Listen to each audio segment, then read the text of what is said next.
Good morning, good afternoon, and welcome to this Cisco WebEx event on pop-up wireless strategies for healthcare in response to the ongoing pandemic. My name is Scott Stanton. I'm the Senior Director for Enterprise Networking for the Americas, and I'm your host for today's call. I want to thank all of you for joining today. I know this is an amazingly demanding and stressful time. I also want to thank you and all the organizations that you represent for your efforts on the front lines of this pandemic response and supporting the safety of all of our communities. So thank you from all of us at Cisco. Our objective today is very simple. We want to take our experts and our expertise and bring them forward on your behalf to help you deliver temporary wireless networking for triage, screening, and treatment locations, whether those are adjacent to a building you own or in a facility that you have on a temporary basis across town. We also want to make sure that our panel of experts, which is very deep within Cisco, is made available to you on an ongoing basis after today's event. So with regard to the guidance for today's event, please take a screenshot of this. That'll help you after the event itself. Your line will be muted throughout the event. However, we encourage you to use the Q&A function in the lower right-hand corner of your WebEx screen to submit questions in real time. We have a large panel of excellent experts at the ready to respond to your questions in real time. So please submit those and don't hesitate as we go along. All the content from today's session is going to be made available to you. And again, most importantly, if you want to go back one more slide, please, Ian. Our virtual panel of wireless experts within Cisco is available to you after the event today, and you can reach out to us over email, and that's covid-healthcare-wlan@external.cisco.com. And again, I think a screenshot of this particular slide would be useful to you. I want to hand off now to our first speaker. I'm really pleased to have Shawn Jackman with us today. He's the founder and CEO of an organization called Clinical Mobility that drives clinical outcomes using wireless networking technology. And prior to founding Clinical Mobility, Shawn led the wireless design and deployment efforts at the United States' largest HMO. He's a published author in many wireless subjects and has a number of other bona fides that are germane to today's conversation, which I'll let you read for yourself. So without taking any more time, I want to hand to you, Shawn. Thank you very much for being here. Thank you very much, Scott. Hopefully you can hear me okay. Good. First off, I think it's really important to acknowledge the leadership that you're taking here and what you're doing for the healthcare community. You know, in a situation like this where we're all responding and having to react to some pretty extraordinary circumstances, just a breath of fresh air. And I just want to make sure it goes acknowledge the work that you're doing. Thank you. Thank you. It's our pleasure. Good. Okay. So a little background in this, we reached out to a bunch of our customers, professional relationships, colleagues, LinkedIn network, et cetera, of all the folks in healthcare. And we asked, really, where are the stress points and what are you dealing with? And hopefully these will resonate with you. The topic of this webinar is very wireless centric, so we're focused on those. We know that that's not your only strain. I think it's in the appendix now, but you know we're going to focus on those. Perhaps in the Q&A we can get into discussing those further.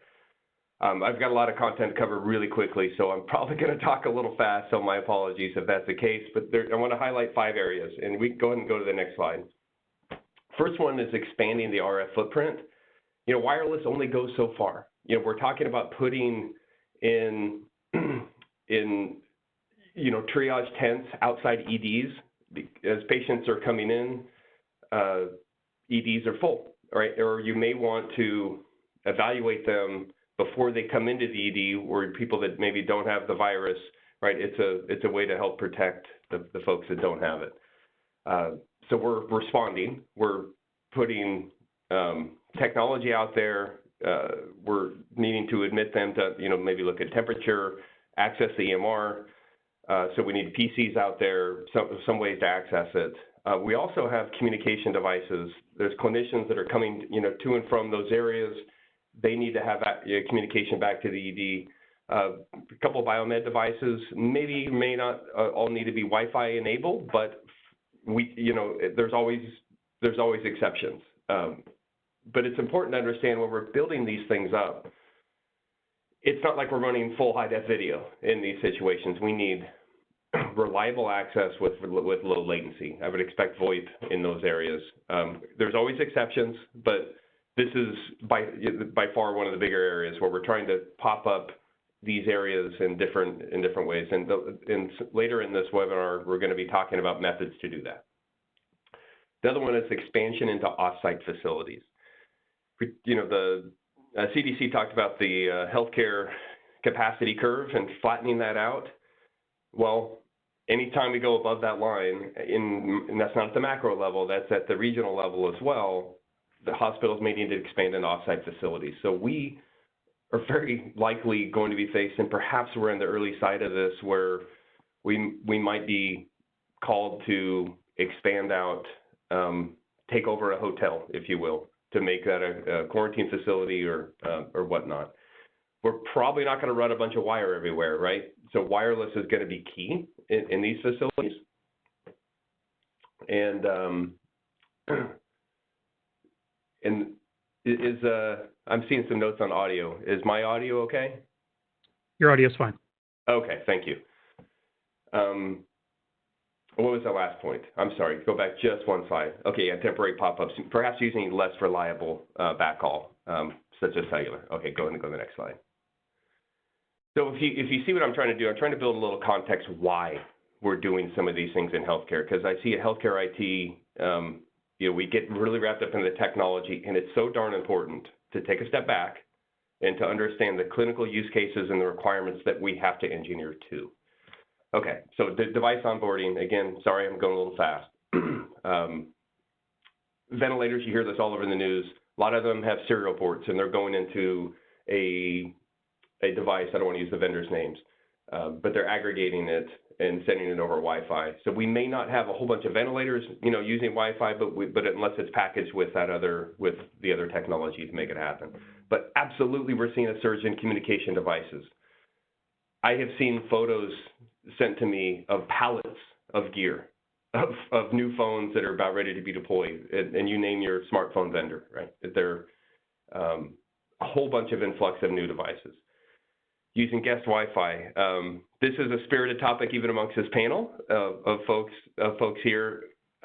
We know that as we want to make sure clinical activities are absolutely that priority, but we know the political ramifications, and some of you are probably half smiling because you've been through this where you make a change and all of a sudden guest is out and everybody's freaking out. But we may need to deal with some changes to guest. We'll talk a little more about that in a minute.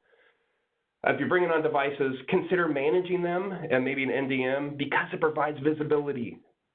So don't just think about, well, put them over here. Just take a step back and think about the ramifications by taking one action, what that may lead to for other areas. And certainly understand how things like Cisco ISE and that technology can help you leverage policy.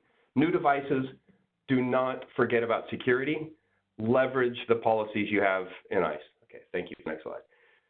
Video. Oh my goodness. Shawn, I apologize. I want to interrupt for just a second. If there's anybody that might be experiencing an audio problem, there seems to be a trend that audio coming through your PC is working better than if you're using callback to a landline or a mobile phone right now for some reason. You might try that if you're having audio problems in the audience. Thank you. Thank you, Scott. So let's understand this a little bit. We're seeing incredible demand for PPE, the personal protective equipment. Those are the masks and the gowns that you're putting on. Understand when you have a patient with a respiratory virus that's airborne, clinicians are coming into these rooms and they're having the gown up, put the mask on, go into the room, check on the patient, and then when they leave, they throw it away. You can't reuse this stuff. I mean, I'm not going to get into the creative things that people are talking about reusing it, but we can't reuse it. So what's happening, we're just burning through this stuff. And so they're thinking, gosh, well, we need to check on the patient. We have to literally walk into the room. Some of these rooms don't have windows or a way to communicate with them They literally need to walk in. So what about a video device that could be put into that room with an audio link, perhaps even one-way video? But that's what's driving the demand for this. And so people are getting creative. We've seen, and I'm going to go into the do not category first, of deploying non-friendly Wi-Fi solutions. I know of one case, at least, that took out a whole unit because somebody on the leadership team said, let's solve this problem, go down to the local electronics store, buy some baby monitors, and it's the stuff we all talk about on wireless, right? It's the interference. It's happening. Try to get ahead of it, understand the business situation at hand. So let's look at some of their options. Wired first, phenomenal. Leverage 5 gig. If you have to use wireless, manage your bit rate. So bring down to some kind of reasonable stream. Leverage WebEx. Put a device in there and make it an endpoint, make it a new user so they can just connect into it and talk to the patient. Okay, go to the next slide. Locating assets. A lot of things are changing. They're using the hospital's rooms differently. We're also even hearing ORs because they're deferring elective surgeries to deal with more patient load. So ORs are even getting turned into areas. So just understand the normal clinical operations are upset. We're going to have a harder time finding things that we already had a hard time finding. Of course, if you have an RTLS solution, wonderful. Take a tag, put it on these new things. But be there, understand you have a wonderful tool in Cisco Prime. Offer this to the clinicians and the departments to help them find assets if it has a Wi-Fi radio, of course. Okay, next slide. So with the hospital curve hitting up that, even up to that line, we're having a very high census, i.e. a large number of patients and not a lot of loved ones because they're largely getting banned, but guest utilization can be very high. Even Wi-Fi utilization as a whole. Leverage policies to be your friend to help manage. It's not always about access layer contention. Think about the WAN and what all of that traffic is doing in aggregate, while at the same time everybody's being remote. So that WAN is getting congested. So do what you can at the access layer to help manage and to throttle bandwidth utilization.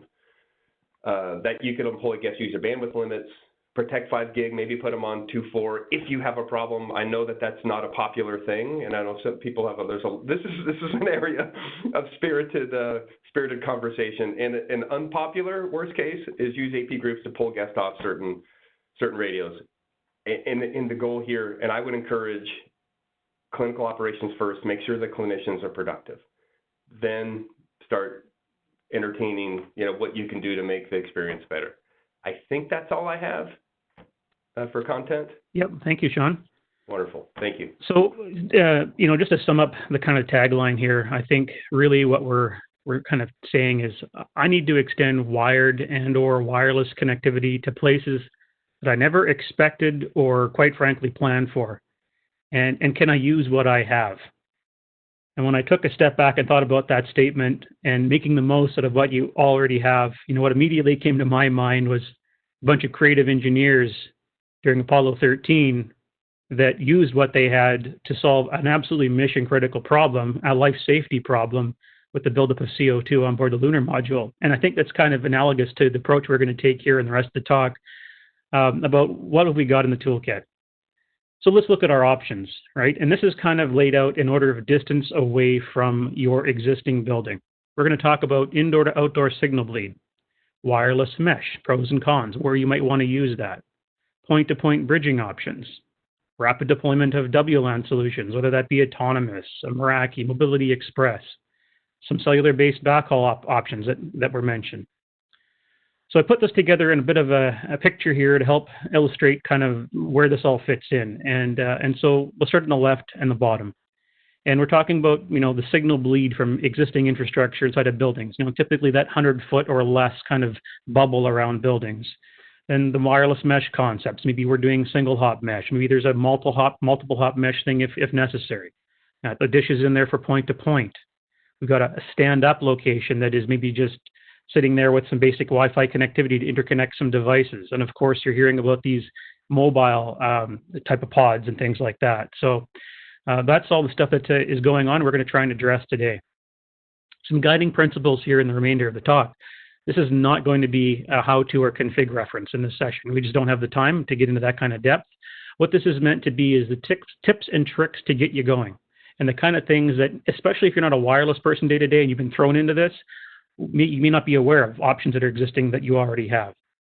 The approach we're taking here is really about the fundamentals first, simplicity. We're going to also focus on reliability. We're going to be discussing proven platforms and features or functions of our equipment and software that have been around for a while. Right now is not the time to be doing beta testing. We're also going to be kind of highlighting the fact that extending, and Shawn mentioned this, extending existing connectivity from a building that's already set up or you already have policy in place is going to be the easiest and fastest way of providing that kind of connection. And then also keep in mind that, a temporary wireless deployment, something that you haven't had the time to, well engineer, is not going to be as reliable as a normal, setup on wireless and quite frankly, a wired connection. But as he mentioned, we just don't have that luxury in a lot of places, and this is better than nothing. So set your expectations with the user community accordingly. Let's dive into that first use case, which is really the wireless bubble around the building. And this is something that is debatable, right? I'll mention that up front. It sounds obvious, right? Use what you got. And so maybe just do some basic checks. If somebody's coming to you and asking if I can set this thing up outside the building and that, you've got access points, near windows that do propagate signal outside, that's okay. And you can probably use that. Just don't expect this to work hundreds of feet or hundreds of yards away from the building reliably. There may be some options here that allow you to perhaps bring a little bit more than what's just there right now. And so, for example, if you've got an EP on a T-bar ceiling and you can relocate that thing near a window, now keep in mind, not all windows are going to be the same level of attenuation as perhaps a wall, so you might want to check. Something that looks like drywall might actually pass more signal through than some low-E glass, so keep that in mind. But relocating access points. Can I use a directional antenna on that AP? If I've got an access point like this, like one of these indoor guys, and I can actually put a directional antenna on this, maybe I want to do that, right? And then the last thing here to think about is really, it's called out, but increasing the transmit power. So if you've got RRM running in your environment that has tightened the power levels down to like power levels 8s and 7s, very low power, and you can afford to bump that up a couple notches, that might be something to consider. Just make sure that when you do that, you're taking into consideration the lowest power devices that you have out in the field in that tent, because you have to have symmetric communications. You can't have one-way audio problems in this kind of scenario. And just as a reference here, just changing the power levels can be done on an AP by AP basis if you need to. And from an antenna perspective, there's lots of antennas out there. The ones that you probably find the most common from us in these types of indoor applications would be our 120 degree wide patch antenna. Now this is a 4-port patch. It will pretty much work with anything we've made going back to the 11N era, the 2600, 27, and all that stuff. So that's one of them. The one after that would be our 60 degree patch. So a little bit more focused. Again, the idea here is we're providing a focus beam. We're trying to reduce interference and eliminate signals perhaps leaking back into the building if we can avoid it. One thing that always comes up with these types of antennas, people always have questions about is, well, how do I mount them to the building, or I need a down tilt or something like that. And you might be lucky enough to have some brackets laying around, and that's great if you do.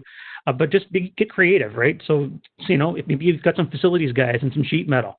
Now, this is what I did for a customer a few years ago. Just literally in a vise, bend some sheet metal back. Now you got something you can mount on a building exterior, maybe out a window, whatever. Hang this thing out the window. If you're doing that, make sure you have the ports facing down so water drips out the bottom. So it's kind of indoor and a brief scenario there. Let's move on to some more of the longer range stuff, right? Where we're typically dealing with 300 yards, let's say, out past a building. And there's a couple of options here. We're talking about the same technology, mesh in this particular case, but we're talking about mesh in two different circumstances, a single hop versus a multi-hop. Mesh is not a technology that is really about throughput and performance. It's about seeing around corners, and it's about extending connectivity where it's absolutely necessary. Now, this is a busy slide. I appreciate that, but we wanted to eliminate animations for clarity of making sure this was able to be sent out afterwards. And we'll just start off on the left-hand side.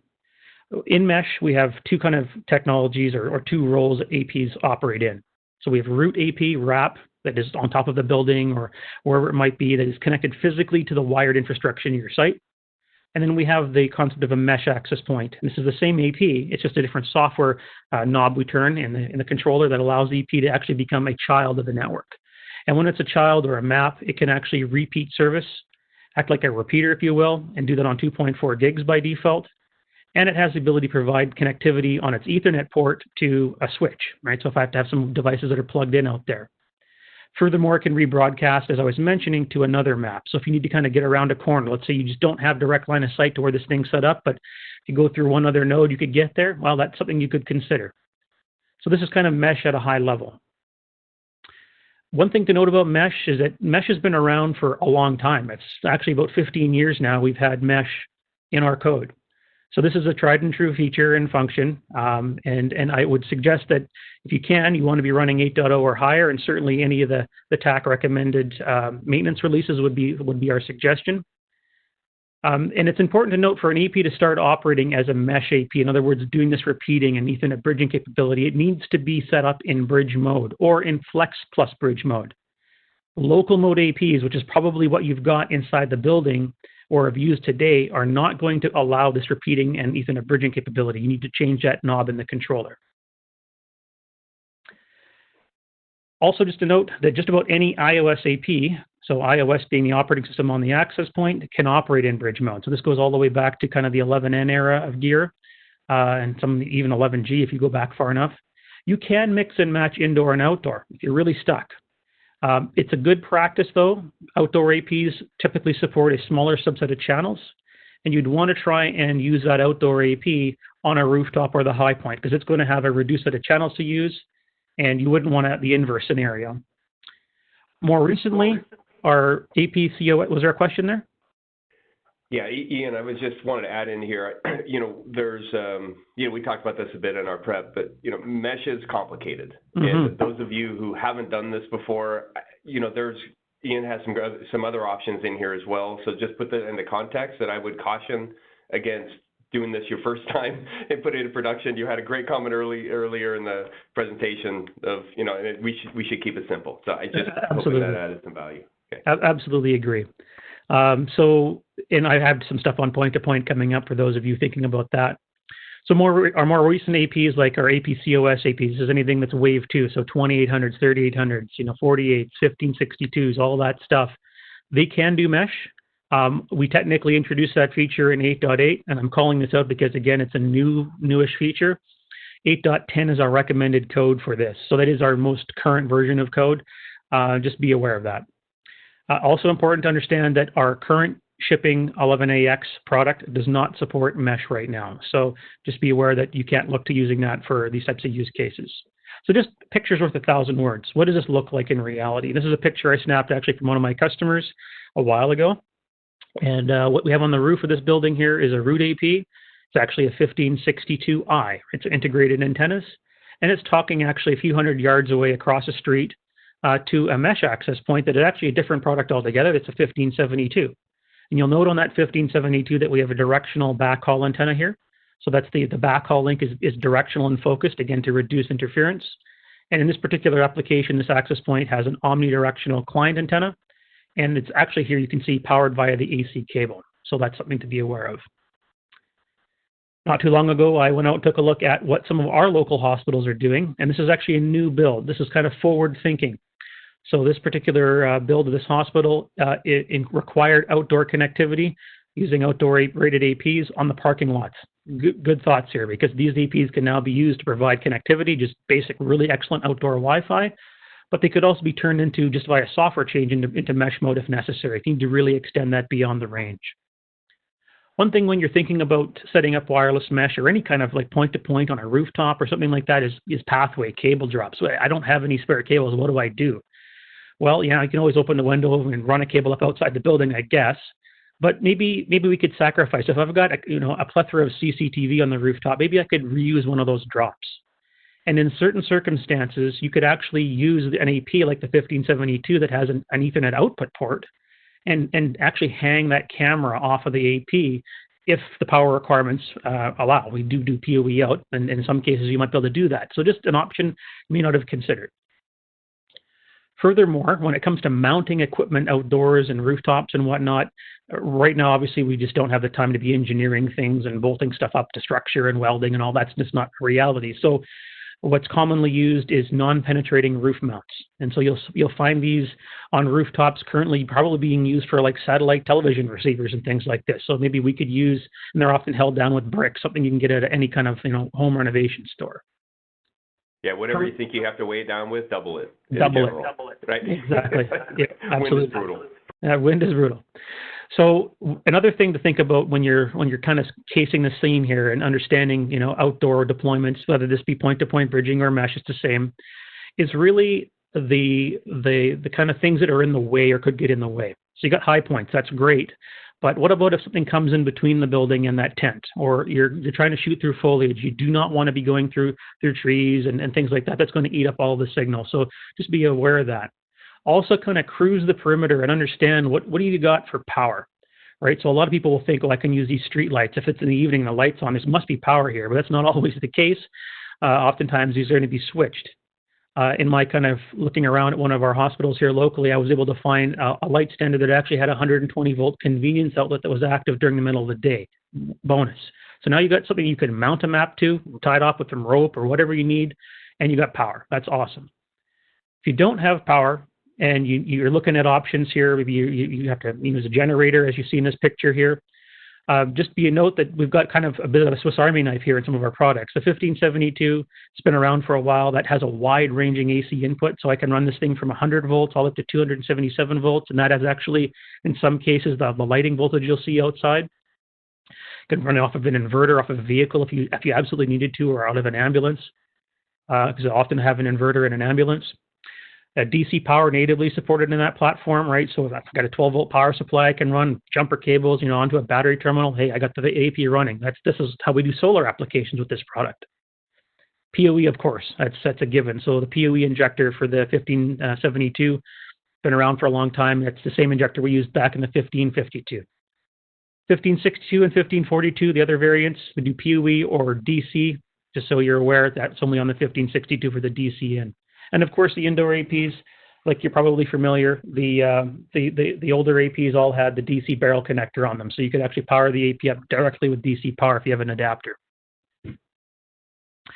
Before you take things to high places, and again, this applies to anything you're doing outdoors, do some bench testing first. Make sure this is actually going to come up and work. In the case of mesh, what we want to make sure, and the most common thing that gets missed that generates calls to TAC, is the lack of a MAC filter in the controller. So we authenticate the mesh nodes into our network using the Ethernet MAC addresses stamped on the case of the product. If that's not like in the MAC filter list in the controller, it's not going to join. So you're going to wonder why this is not going to work. And it sucks to find that out when you've already installed it. So be aware of that. You're also going to need to manually set the channel. And you probably need to do this for some outdoor bridging applications as well. But if you understand spectrum analyzers or clean air and looking at the spectrum, you want to use a channel that is the least congested. If you don't have access to tools like that, you can use Wi-Fi analyzer tools on your phone, or like a Wi-Fi signal and things like that on your laptop to understand, well, what is the least congested channel, at least from a Wi-Fi perspective. It also trying to use channels in the Uni 3 band. Those are frequencies or channels above 149. They'll typically allow higher power and therefore more range on that backhaul, which is important. Also note, in the context of connecting devices, especially a lot of medical equipment that might have been set up to only use the 5 gig band. I now bring that outside, but my mesh is only providing 2.4 client access. I can flip a switch and enable 5 gig client backhaul access. So I now have both bands working there. We have in the appendix a reference material on what you're going to expect for cell size and coverage and capacity, throughput, all that kind of stuff. I won't read this out here, but if you just do a Google search for Cisco RF coverage link budget calculator or something along those lines, you'll find this. And I'm sure we can even drop a link into the chat window for everybody here as well. Just a couple other points here around antennas and options. I showed you a picture earlier of like a directional backhaul antenna. Most of our products have the concept of a flexible antenna port. These are the outdoor products. So by default, you might be using just the Omni ports on the bottom or all 4 of them. You can actually, in software, change that so that the AP will have a specific set of ports set aside for 5 gigs, so you can use that directional capability. Ethernet bridging, as I mentioned, is something that is very much going to be needed, right? Whether it's point-to-point or mesh, we're going to need to get things plugged in out the far end of that link. That's something we need to turn on in a mesh network. So just as you're aware, or you need to know, Ethernet bridging is something that can be checked off, and this is done on an AP by AP basis. So let's get into the next section here. This is really the point-to-point. Arguably, this is much more simplistic in concept, and this may be something you've got laying around, some older gear. A lot of customers have some old bridges laying around in the bunker, in the basement. Hey, pull them out of service, put them up in the air, they'll work. So point-to-point bridging, right? This is typically going to make sense if you've got connectivity requirements beyond that kind of, let's say 300 meters or 30 yards or half mile. It's out there, right? We're not talking about providing connectivity at short distances here. I'll also point out that this is today not probably going to be a Cisco product, generally speaking, right? There are lots of bridging companies out there that are experts in this space. So leverage what you can. Keep in mind that the 2.4 and the 5 gig spectrums are today more crowded than they've ever been, right? Especially with everybody sitting at home using their Wi-Fi and whatnot, this is going to be a problem. So make sure you understand how to look for and identify the cleanest channels. Maybe the product you're going to use for point-to-point bridging has a spectrum analyzer built into it. Use that. If you've got some time to plan, or you might have some gear laying around that can use other frequencies that are outside of those bands, the immediate next step would be something at 24 gigahertz. That's going to be advantageous for you to consider. Also, just note that typically bridges are going to be a dedicated single-purpose device. They do bridging very well, and that's basically all they do. So anticipate needing to provide connectivity at the other end of that link, with an access point, etc. I will highlight, though, this is a new feature, a new function, so just to caveat that.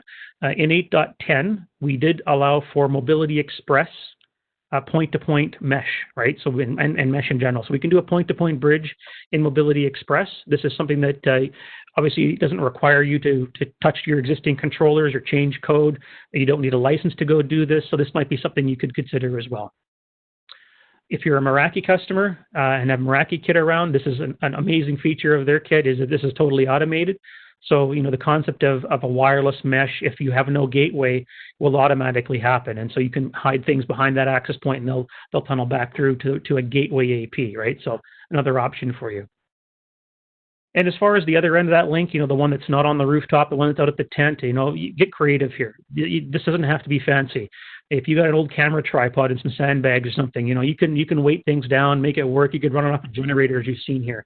This is a picture of a link we did a number of years ago in an emergency scenario for a flood, and we had monitoring going like 20 miles with that equipment. And Ian, I just wanted to talk about antennas too. When you get antenna pointing can be pretty difficult, and folks, we know that this stuff isn't necessarily simple, but we're obviously we're trying to give you some options, and we're going to be here for the Q&A. But the point I wanted to make on high gain antennas, man, it is. Have one end of the link a little bit lower gain so when you get like a parabolic dish, it is like trying to shoot a laser beam and hit a fly off at a distance. It's super hard. So maybe not go to the extreme ends of it. It'll save you a lot of time. You can always upgrade antennas later if you need to. Totally agree. And a rule of thumb here is if you can't see the other end of the link, don't bother trying. You need to be able to pull out a pair of binoculars and actually put eyes on where you want that signal to go, because it's the line of sight technology. Okay, so let's talk about some rapid deployment scenarios here. And by rapid deployment, a lot of customers use what you got, right? So a lot of customers have a bank of retired access points, a generation or two old. In the case of traditional Catalyst or Aeronet gear, this stuff can actually be repurposed. You can run an autonomous AP if you needed to. Probably more popular these days would be using that as a Mobility Express device, right? So just so you're aware, right? Autonomous still is there, still around. It's not the most intuitive thing to configure per se these days, but it's rock solid. And an autonomous AP is just going to be an AP. It's not going to do DHCP. It's not going to do NAT. So this is just basic access point functionality, well documented online. Probably more popular and maybe more applicable in this scenario these days in a rapid deployment would be Mobility Express. So Mobility Express is the concept of using one of our Wave 2 APs to actually act as a miniature controller. Think of like taking a 2504 or 3504 and cramming it down inside of an AP. And it can actually talk to other APs of the same generation without any extra work. if you need to, you can actually support that Mobility Express to connect to subordinate APs of a different generation. And you can do that, just be aware that the fact that that image that's required for those other APs has to come from a server somewhere, TFTP or SFTP server. So just be aware of that. And of course, we'd be remiss about rapid deployment if we didn't discuss the benefits here of cloud-based connectivity and Meraki. Whether you're using the MG21 as your gateway or using the Ethernet bridging functionality in a mesh, if you will, this is a no-brainer. So just so you're aware. And I think the thing here is the scale is amazing, right? So although we're showing 7 days as a typical lead time here, that's obviously subject to change given the current circumstances. But whether it be 3 APs or 3,000 APs, I can claim all those on my dashboard, assign them, get them up and running in very, very short order. So that is the power of our cloud-based connectivity solutions. A note on weather protection, because this always comes up when you're dealing with things outside. Okay, so if you're not familiar, IP67 is an ingress protection rating. Anything that has that stamped in specifications or data sheets is going to be able to survive outside just fine, as long as it's installed properly with the right connectivity glands and things like that. You know what? I've seen a lot of crazy stuff, and these are crazy times. If you needed to, you could put things in a Tupperware box, as you've seen here, Rubbermaid container, even a garbage bag over top of an AP. Just keep the moisture, the rain, humidity out of the device.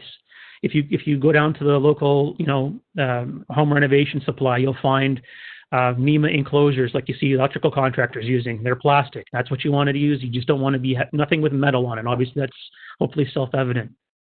Third-party antennas, of course, we've got partnerships and a number of partners out there that make antennas. We're not the only game in town for antennas, that's for sure.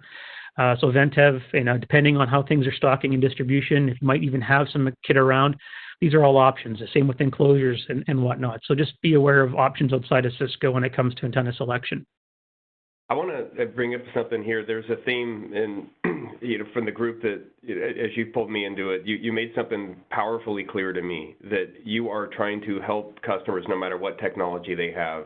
And I think it's worth reiterating here. You just pointed to other people's products and technologies. And I know from talking to this group, they don't care. They want to help you get through this crisis, however, through whatever means necessary. Yeah, and just on the antenna point, like if you're struggling and you've got an antenna that has like only 2 connectors on it, and the AP's got 4, I mean, on the traditional side of Cisco, you can go into the controller and disable those unused ports if you have to use an old antenna, right? So these are options that exist. Into the next section here, and this is just a bit of a discussion around what's happening with a mobile pop-up connectivity and that kind of stuff. So really here what we're talking about is cellular backhaul and Wi-Fi kind of built into one. So most current incarnation of this from us would be like our 1100 series routers. So you've got kind of everything in a box, if you will. This would apply also going back to the 819s, the 829s that had the Wi-Fi and cellular built in. So just be aware of that. If you already have this as a deployment option, it's quite powerful. And one of my colleagues put together a reference slide here just showing the kind of capacity, the cellular interfaces that are available, different modems and things like that. So you can understand what you're going to be able to get. In some cases, if you've got LTE advanced and whatnot in the kit, you can actually get 100 plus megabits per second on cellular without much strain. So yeah, and this is super important for those things that are a little further off of a hospital campus, where we think we have to set up a clinic or maybe it's a drive-through testing center.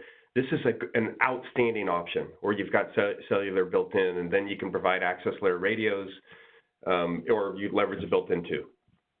Yeah, absolutely, Shawn. Yeah, thanks for the commentary. And I think the other thing here to note, it's kind of new on the scene as well, is the MG21. This is shown in a previous slide, but this is basically the concept of a cellular gateway that is connectable via PoE, right? So if I've got an MX inside, or I've got just even a switch, I can power this device up. I can stick it near a window at a high point in the building, whereas maybe my rack-mounted, router or MX is in a location and like deep inside the building.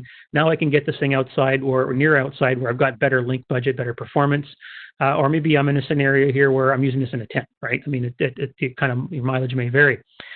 This is IP67 rated. So again, outdoor rated and for that purpose, just directly applicable to what we've been talking about here. So let's just kind of a high level of some of the connectivity options. I wanted to spend just a bit of a time here, next couple slides, around some of the support kind of things, right? And leaving some time for Q&A. So first of all, wireless licensing. On the Meraki side of the house, until May 18th, all customer licenses right now are going to stay in effect, even if they've expired. So that's really, really cool. If you're the type of person who's got an AirOS controller or even an iOS XC WLC, now is the perfect time to be using like the virtual WLC if you had to, the 9800 CL. You can actually stand that up with 90 days, evaluation license. Same thing goes with AirOS. If you've got an old piece of kit around, reset that back to default. You got 60 days to work with on the licensing side of things right now. Furthermore, on Mobility Express, there is no AP count or AP license required for Mobility Express. It's a license-free solution. So that's another advantage in those scenarios. So just a note on engaging with TAC, right? So obviously we want to try and prioritize any kind of COVID-19 type activities within TAC, and we're doing that. To that end, if you need to open up a service request, it's requested or asked that you include that in the service request description, and you provide your issue description after that, so we can use it as a filter. Furthermore, if you kind of have any kind of time-sensitive things, if you're working like a mission-critical problem here, of course, you need to be leveraging TAC at like SEV2. Call in 1-800-553-2447, as you've seen at the bottom of the slide here. That will give us and give you more priority over others with generic questions. Furthermore, and I think it's important, as Scott highlighted at the beginning of the call here, try and kind of ease the burden on TAC as well. If you've got some just generic questions about how all this works, or a component of it works, or some suggestions or questions that may not be like mission critical, feel free to take advantage of the mailer that we set up. So COVID-healthcare-WLAN at external.cisco.com. And there's a whole bunch of other places here as well you can see, and the links will be provided as well afterwards for more information. So I think that's probably a good point to just take a break, digest that, and maybe Scott, just see if we have any kind of reoccurring questions that are coming up in the Q&A. Sure. Ian, thank you very much. That was terrific. I am going to paste a couple of things into the Q&A window for everybody that's on the call. So I just put in two URLs. One was the content URL that Ian mentioned. You'll see that, as well as the email address to access our panelists on a virtual basis after the event. So, I think there's a theme here around using what you have, right? So, are there any caveats from anybody on our panel around how far back that goes? Is there something that you think is just out of bounds that shouldn't be considered? Is there, if someone has 11 BAPs sitting around, should they consider using those, or is that a bad idea? And then the other question I would throw out there that hasn't come up, and I'm a little surprised, is what about mixing and matching between, say, incompatible wireless solutions? Like you have some Aruba APs that are sitting around. You might have some other third-party APs that are sitting around. And you want to deploy those because you want to use what you have. Any thoughts on either of those? So I'll just take a stab at that second one question, Scott, and of course the panelists free to come off mute. I think the number one thing to consider when using different solutions is SSID commonality and the problem that it may bring up in mobility and roaming. So if I've got infrastructure that's got the same SSID, and it's from vendor X and vendor Y, that might work well in isolation. But if you have people that are expected to move between those two environments, and there's a different IP address involved or whatnot, the same thing goes for fleets, right? If I've got an ambulance that's sitting out there with an SSID and I've got people moving around, but it's the same SSID on both ambulances, as an example, that can lead to session connectivity issues and problems. So just be aware of that type of stuff. By all means, use what you got, and if you can, isolate systems that are independent and don't necessarily work well together from a mobility perspective. That'd be my only concern there. Yeah, Ian, I want to highlight. You think about where your IP address is coming from. You said it. I want to highlight it again, though. If you've got two different solutions and your IP address is going to change, you're going to drop a UDP call. So it could be actually more disruptive sometimes to mix and match in some of these things. I guess the other point that I had was, with respect to 2.4 gigahertz, it's a rough band to use. Scott, you had asked specifically how far back are we going? I would start to feel uncomfortable if it was less than 802.11n. And largely speaking is when you utilize the the RF spectrum, it's about getting on and off of it as quickly as you can. So if you're using an older technology, you're going to be forced to talk slower. So that means less channel time for everybody else. So I would really try to discourage some of those, like the 802.11a's or in the BG stuff. Hopefully that helps.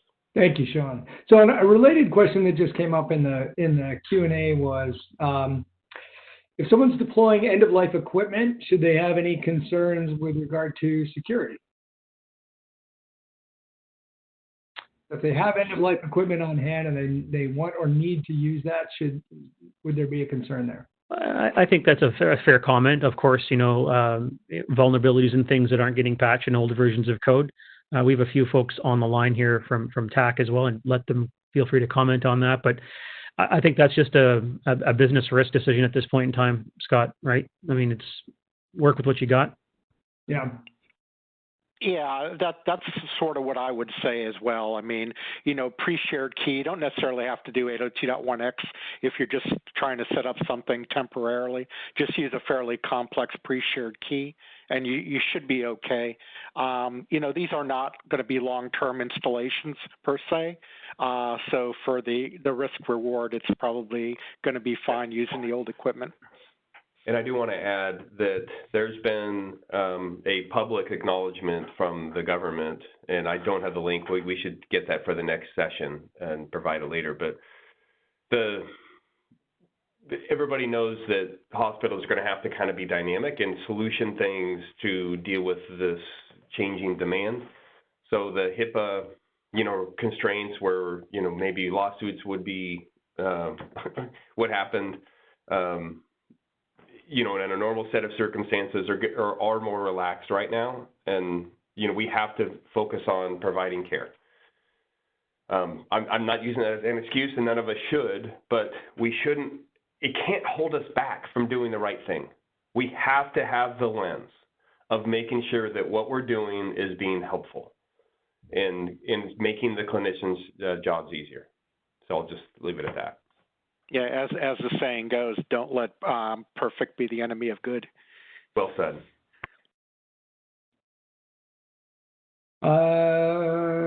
So here's a question that might be useful, and if it's not, you can stop me. But for those organizations that have limited experience with outdoor Wi-Fi and are suddenly, looking at a really critical deployment outside, any high-level things that they should be thinking about that might be different from indoor WLAN experiences, like interference sources that they might encounter outdoors, which wouldn't be as prevalent indoors? Any different security concerns that might result in denial of service or some other over-the-air attack? Anything like that changes that people should keep in mind? I mean, typically for bridge lengths and whatnot, you're going to get further distance out of 2.4 than you're going to get out of 5. Right. The only downside of 2.4 is it's essentially going to be a fairly crowded band, so you're going to get much more interference. So stick to 5 gig if you can. If you're going to use 5 gig out for client access, just be aware of what medical equipment is using. Not all medical equipment will use all bands that's available in the 5 gig range.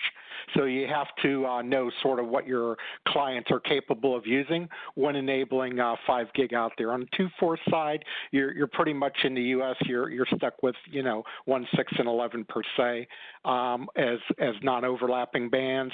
Anything other than those channels, you're just increasing how much interference you're going to see.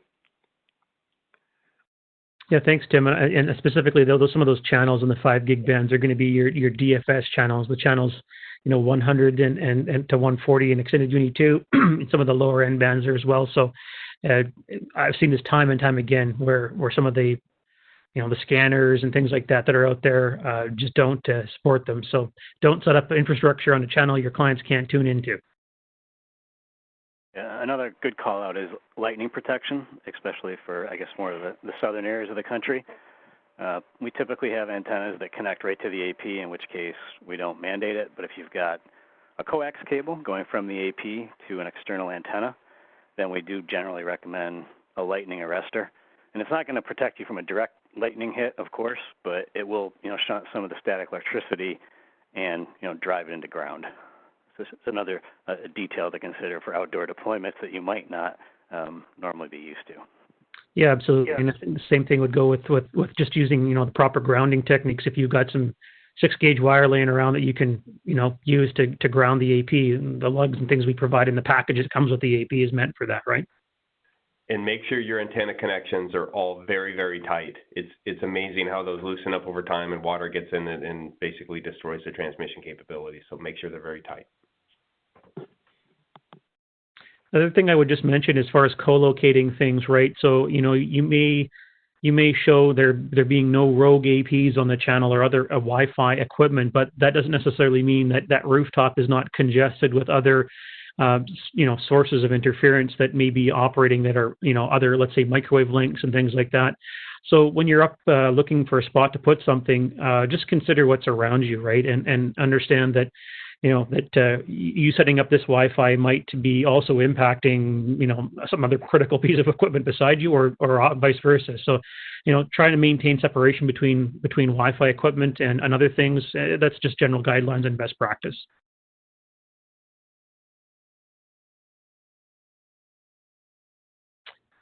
Any other kind of questions that are coming up in repetition here? I know there's some supply chain type stuff, and I did call out the fact that third-party antenna options are probably going to be just as restricted as we are, but you just don't have to use a Cisco antenna with a Cisco AP. I want to make that clear. Yeah, I want to call out Dennis Holmes made a great point too on the chat line. So from a transmitter, it's important to understand how quickly signal fades, it drops off. So I'm going to shout out my buddy John Helm is on the call here too. But if the transmission starts here or originates here, by the time it gets down to the end of your hand, it can probably be a drop of 40 dB. Depends.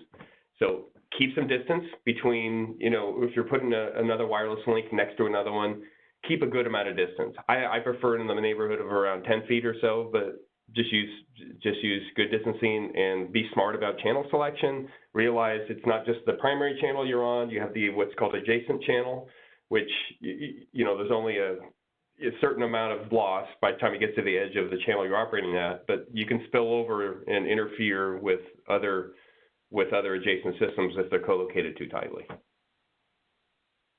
Yeah, absolutely. We know this stuff isn't easy. I'm sorry, I'm talking over someone. We know this stuff isn't easy. And we're going to be here to help you. That email link, we're going to be on it. And John, I think you were saying something. Say again. No, but spectrum analysis is always helpful. Our access points can be converted into a spectrum analyzer mode so that you can look at those, see what it is. So awesome. Using the old Cognio tool that is still available at cisco.com. And then you can look at better channelization using next channel or next adjacent channel is always best to get some separation. Directional antennas, you can change polarization of those as well to get additional isolation between bridge links when you have a congested rooftop. Anything and everything to just make sure you have a highly reliable backhaul. I think the other thing important is doing a little bit of preparation, and even if this is, whether it's a mesh outdoor environment or a bridge link, it's a lot easier to troubleshoot when things are set up in front of you on the bench. You don't want to have the APs too close to each other. They're pretty powerful. They can actually saturate each other's receivers. But bench preparation is important. Stuff like getting it primed to the controller, getting a static IP address in it, maybe setting, some credentials that you can later on use to access it for troubleshooting. Yeah, Dan, I'm going to be blunt. You couldn't be more right. And you should, just take all the softness out of that comment. Absolutely get this working in the convenience of your office and everything before you actually go out. You're going to kill yourself. There's always one little thing, and take it from somebody who's made all of those mistakes. So get it all working before you go out there and try to put it in. I'll also just mention, as it relates to installation, it's kind of shown in this photo here that fall protection is something you definitely want to be using and working with. If you're up on a rooftop, right, we've already got enough people with issues in the hospital. We don't need the person who's trying to make the wireless link work in the hospital because he's fallen and had an injury. So that being the case, use fall protection if you absolutely have to, or if you can, get this thing into a location where you don't need to. That would be the best. So Ian, for those organizations that may have, say, a group of clinics and they're trying to distribute screening demand out to those clinics rather than send people to a centralized hospital, and at those clinics they have no outdoor wireless, but let's say they have eight APs in a clinic and they want to pull 3 of them out of a ceiling and stretch them outside, something simple like that. What should they be thinking about in terms of resetting the RF environment inside and outside the clinic in that scenario? Is there a simple way to do that? Well, I would try to leave things as automated as you can. RRM will do a pretty good job of trying to avoid channels that are congested. We have a feature or function in the controller that allows you to avoid foreign AP interference if necessary. And of course, you're trying to, if you can run something with an RJ45 coupler and, go 300 feet out a window or whatever into a parking lot, hey, good, do it, right? Just make sure it's protected from the weather. And there's different camps when it comes to, doing, radio changes. Just realize that doing RRM, when RRM channel changes happen, it's disruptive. Make no mistake about it, but it may be better than the alternative. I prefer, personally, if there's a reason to change channel, why is it changing channel? So why does it need to? Is there interference? Okay, great. Now I understand there's interference. I'm going to go remove it. So get your butts out there to remove the interference, not just try to channel change around it, because you can't go with the assumption that interferer is going to stay on that channel. It could also be moving. So every time it does that, you could be channel changing around these things, and again, creating disruption in the environment, whereas maybe that's very localized, but just take some time to investigate it and to remove it if possible. So on a related subject, there are some places around the country where we have these health parks where multiple healthcare providers are consolidated in a relatively small geography, and they may be pushing simultaneously, have multiple organizations all putting extending their wireless outside in response to the pandemic. And do you have any thoughts about just maintaining good, reliable connectivity in that scenario where it's really about co-channel and power, and any advice on being a good neighbor so that everybody can address the situation the way they need to without anybody stomping on anybody else? Yeah, the diplomacy on this, if that's the answer. Yeah, no, I would think that probably the most diplomatic answer there is, and it's just kind of good radio practice, use the minimum amount of power available or required to make that link reliable, right? So a good SNR 25, 30 dB SNR is going to be more than enough to get you into the high data rates on a link or a wireless connection. If you've got 50, 60 dB of SNR, well, that's just headroom you don't need, and you're probably interfering with somebody else, right?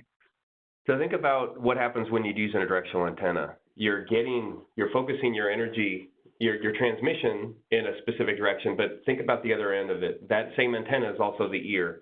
So if I'm taking my hands and cupping it around my ears and focusing it in a certain direction, I'm also rejecting it in other areas. So that could actually change your interference zone, what you're interfering with, but also how you're being interfered. So the use of directional antennas is really important, and it doesn't mean that it's just like a laser beam, right? You always have these side lobes and back lobes and whatnot. So again, you still have to space it away from other antennas, and maybe you're placing this by. But if your point-to-point link, for example, can use Uni 2 extended channels, and mind you have to work with radar and those sorts of things, or something outside of what you're using for access. Explore it, right? All of the normal things apply with making sure you're using the right channels for the right purposes. I was just going to share my screen because there was a couple of comments in the Q&A around, DFS channel planning and whatnot in the 5 gig band. And just in the last minute here, This is just a tool, a Wi-Fi Explorer, a tool for my Mac here that I use. Any channel that's in blue is a channel that is a DFS channel in North America. So these are channels where there could be radar avoidance techniques being used to prevent interference with radar, which means that if we have a false detection of radar or legitimate use of radar on those channels, the APs need to get off of that channel immediately. So try to avoid using these channels if you can for any kind of point-to-point or bridge application or mesh if you're looking for the most reliability. The exception probably being if you're in an area that where the other channels are just totally congested. This is a little bit of a tip here as far as channel planning goes and radar avoidance. That's great, Ian. Thank you very much. I want to say thank you, first of all, to all our panelists for all the content that was presented today, and thank you to everybody that's attended here. I hope this was good use of time, and I want to thank you for your efforts on the front line and keeping our community safe once again. What I'll end with is I just pasted the link to the content into the Q&A window, so you should see it there at the very bottom.